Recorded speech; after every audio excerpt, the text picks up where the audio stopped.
Hiya! Welcome! Just under 2 weeks ago, it was Black Friday 2019.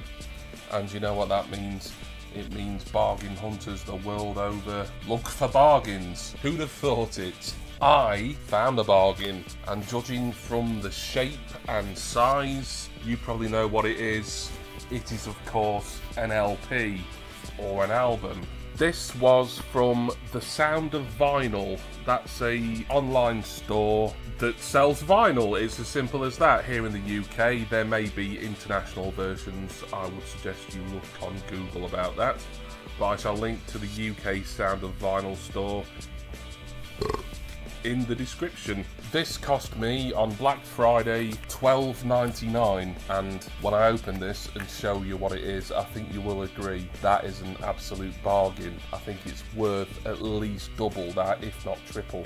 Do I need a slizzle for this? I do have my trusty yellow knife, but I'm wondering if I can open this without having to have a slice. Let me start pulling at it and see if anything happens. Yep, I think we can get in without a slizzle. This is an album, one of the biggest sellers of its era, still in a lot of critics' top albums of all time. I've never owned it before, and now I do, and with this particular version I am delighted, especially at the price that I paid. So what have we got? Let's do a little Funko style reveal if we can. Oh yes, you can see it's Guns N' Roses and a packing slip. Yeah! Wow. This is Appetite for Destruction, Guns N' Roses. And what's more, this is the limited edition foil slipcase, just reading all the information, with Robert Williams' original jacket art, and it is on 180 gram audiophile vinyl. Gatefold sleeve, remastered from high resolution transfers, including a digital download card, and another extra bonus, one of the sides of one of the records has a hologram. Wow, $12.99 for this is an absolute steal. I've heard the singles off it, and I may have heard other tracks off it as well, I couldn't say for sure. But we know Appetite for Destruction, it originally came out in 1987. I think this particular edition came out last year, 2018. This established GNR as the biggest band in the world, really, for a good couple of years. And I know Guns N' Roses kind of imploded once the 90s had got underway, but for a while, this was the album from the band who were just dominating the charts all over the world. Heavy metal, hard rock, sort of dirty rock and roll, all that good stuff. Not a genre that I have got a lot of music collected in actually, but I do like a bit of everything, and I like Guns N' Roses enough for me to pay $12.99 for this. A completely remastered album, brand new jacket, hologram, brilliant, love it. I cannot wait to listen to this. Let's get it open as we take the cellophane off. The slipcase for the gatefold sleeve itself is this kind of really shiny, reflective foil effect. Looks fantastic. As we remove that, here is the gatefold itself. A few credits on the back there. It'll be difficult for me to really show you this in its full glory. This is something that really you can only appreciate if you have it in your hands. The gatefold opens out to a nice shot of Guns N' Roses themselves from back in the day.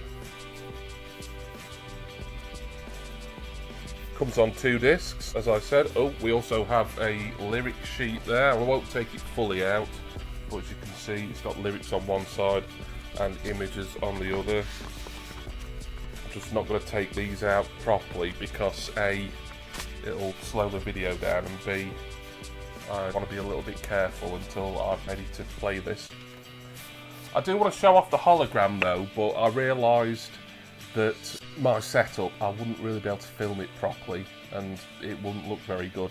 However, fear not, because I did find some footage elsewhere on YouTube of the hologram of Appetite for Destruction, the Guns N' Roses logo in general, and I will put that on screen now. There again, these things don't look as good on camera as they do in the naked eye. I think everyone knows that about holograms. You really have to sort of be there, and plus the light needs to be a certain way. But as you can see, looks pretty cool. That wasn't really a selling point for me, but I've not got anything holographic in my record collection, so it's a first, which is great. The second disc, LP2, if I can get it out. See, this is why I don't really want to start taking things out fully.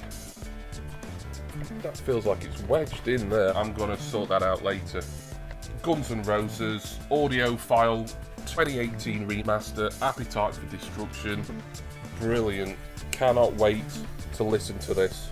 And also a shout out to Steve Carlson, who picked this in one of his many and fascinating go-to albums lists. Brilliant.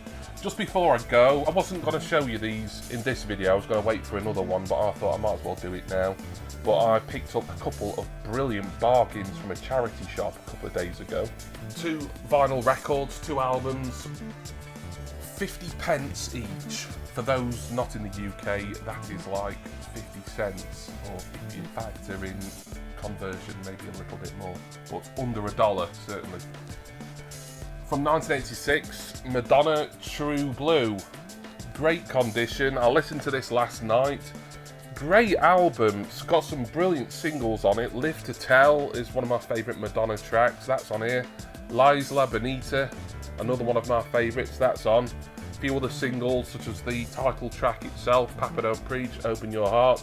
And just a great album generally. Madonna's 3rd studio album, I believe. 1986. 50 pence, I will buy that all day long. And another great album, really good album, I'm surprised I enjoyed it as much as I did. 50 pence again, introducing the hardline according to Terence Trent D'Arby from 1987. There again, I'm familiar with all the singles on here. Wonderful album this, one of the best albums I've listened to in a long time. I can see why it was surrounded by all the hype. Because he did have a lot of hype surrounding him. I think a lot of it sort of created off his own bat. Did Terence Trent D'Arby sort of 32 years ago. But this is a really nice album. This has got a great inner sleeve with lyrics and credits on. The Madonna one does as well, actually. I'll just quickly show you hers. There you go. I think there's only one track on here that I didn't enjoy, and it was As Yet Untitled, which is the penultimate track on side B. But really great album for 50 pence. You can't get anything any cheaper than that, really. I was in a charity shop. Normally they've got kind of a load of old crap, just sort of stuff from the 50s and 60s like Mantovani and bloody military music. I even saw an old 78 record, which I nearly picked up just to say, oh look, a 78, but I wouldn't have been able to play it because my current turntable doesn't spin at 78 RPM. Plus I would have to get a special shellac stylus as well, and I wouldn't be that bothered about listening to it regardless. I would have just got it to say, oh yeah, look, I've got this 78. But these were like the 2 contemporary, although both of these well over 30 years now, but 2 contemporary records in amongst a load of old tat. And I snapped these up instantly, both in great condition, both played very well last night when I tested them out. Brilliant. Okay, that's it from me. It was mainly a video to show you this wonderful set here. It's just a really nice collector's piece, isn't it, this? I love it, and I'm really looking forward to listening to it, discovering the Guns N' Roses tracks that I'm not familiar with. Obviously I'm familiar with Welcome to the Jungle, Paradise City, Sweet Child of Mine, and maybe 1 or 2 others on here. But that's got to be it for me. Thank you all for watching. I appreciate it, and I hope you enjoyed this look at my recent purchases. Thank you to my patrons over on Patreon for your continuing support. That means the world to me, as you well know. I'm going to go now, and well, now is as good a time as any to listen to the audiophile remaster 2018 reissue Appetite for Destruction. Oh yes, please join me again next time for another vinyl record mail opening, and I'll see you there. Cheers everyone. See ya!